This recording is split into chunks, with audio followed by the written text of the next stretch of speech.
The glass exploded before I even felt my hand tremble. A shattering scream of crystal cut through the air. Sharp, merciless, like truth finally breaking free. Wine bled across the rug, deep red veins spreading beneath my heels. For a second, everything slowed.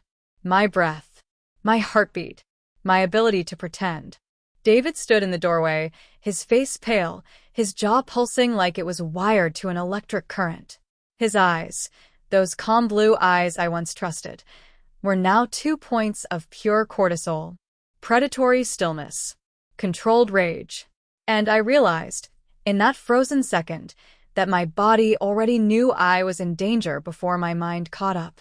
My vagus nerve constricted, my pulse roaring in my ears like a warning siren. Ethan's arm had brushed mine a moment earlier. Too casually, too long. The kind of fleeting contact that ignites every suppressed neuron starving for warmth. The party hummed behind us, oblivious at first, until David's silence drained the sound from the room. "Clara," he said, voice velvet-wrapped steel. "We need to talk. Now." Laughter around us fractured. Someone turned down the music. I laughed too, brittle, mechanical, trying to breathe oxygen into a dying moment. "It's just a party, David. Relax." But he didn't. He just watched me like a surgeon studying a patient before the incision. The night had started innocent. String lights glittering in the backyard, steaks sizzling, jasmine thick in the summer air. I'd worn my emerald dress, his favorite once, the one that made him say my eyes looked alive. They hadn't for a while. Ethan arrived late, freshly divorced, carrying a bottle of Merlot and that dangerous kind of easy confidence that fills whatever emotional vacuum it finds. He smelled like cedar and comfort. We'd laughed for hours. Too close. Too loud. The kind of conversation that rewires your dopamine circuits after months of emotional starvation. David noticed. He always noticed. From across the lawn, I caught him watching us, jaw tight, fingers strangling his beer bottle until his knuckles went white. I could have stopped it right there. Instead, I leaned closer to Ethan, let my laugh linger, just to feel alive again. I didn't think it would cost me everything. Section 2. Almost equals 1,000 words, cumulative. 2,000.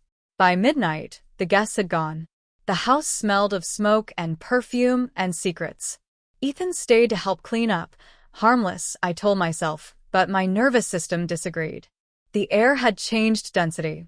"You're different tonight," he said softly, stacking plates beside me. "Happier." That word, happier, hit me like a drug. I was about to reply when David's voice cut through the kitchen, cold enough to burn. "Clara, he's leaving now." Ethan left without a word. The silence he left behind was deafening. David and I moved around each other like ghosts scrubbing dishes, pretending we were still a couple instead of two strangers holding a corpse between us. That night, he didn't touch me, didn't even face me. His back radiated quiet fury, an emotional firewall I couldn't breach. My heart kept racing, begging for closure, but my brain already knew. This was the beginning of the end. When I woke the next morning, the bed beside me was cold. Too cold. His car gone. His scent gone.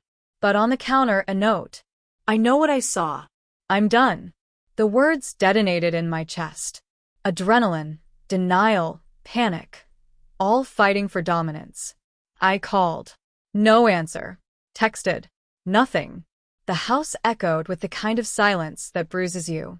In desperation, I texted Ethan. Me. "Please tell me what happened." Him. "I'm sorry, Clara. I shouldn't have crossed that line." What line? My thoughts spiraled, looping through memories like a fever dream. Every smile. Every touch. Every unspoken want. Had I really crossed one? Or had I simply woken up from years of numbness? Hours bled into days. David never came home. His office said he'd taken leave. His phone disconnected. I started wandering the house like a ghost, tracing the fingerprints he'd left behind, his mug, his jacket, the dent in his pillow. My body stopped trusting reality. Cortisol spiked, dopamine crashed. Sleep vanished. The neighbors whispered. Ethan vanished too. I started noticing what I should have before. David's locked drawer. The faint perfume not mine. The lies he was better at telling. When I finally opened that drawer, I found it a letter.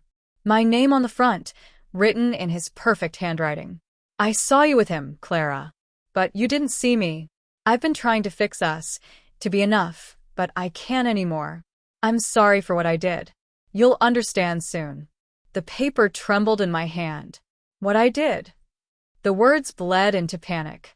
Section 3. Almost equals 1,000 words, cumulative 3,000. I tore through his desk, bank statements, receipts, a second phone. Text messages to a number I didn't know. Meet me tonight. She won't suspect. The betrayal hit like blunt trauma, every nerve in my body firing off pain signals at once. All this time, I'd been his mirror, the decoy for his guilt. My flirtation with Ethan was his perfect cover. He'd already left me long before that party. I just hadn't seen it yet. The rage that followed wasn't loud, it was surgical. Cold. I typed a message to Ethan. Meet me. Now. He came. Pale. Trembling. Clara, I didn't mean. I threw the letter at him. Did you know? He read it, eyes dimming with something between shame and relief. I suspected, he whispered. I saw him last month, with someone else. I didn't want to believe it. I staggered. He caught me. His hand steady, heart pounding. Why didn't you tell me? His gaze dropped. Because I wanted you to choose me, not because he broke you. For a moment, my body froze. Not from shock, but recognition. That's what we'd all been doing, choosing from pain, not love. I stepped back. The air felt like glass. David's lies. Ethan's silence. My denial. 3 ghosts in one story that had already ended. That night, I packed. No ceremony, no closure. Just the quiet truth of consequences. Keys on the counter. Heart somewhere between fury and freedom. When I stepped outside, the streetlights shimmered through my tears like tiny suns, each one proof that even after collapse, light survives. My heart ached, but its rhythm had changed, slower, steadier, self-directed. I didn't know where I was going. But for the first time, I wasn't walking toward anyone. Just forward.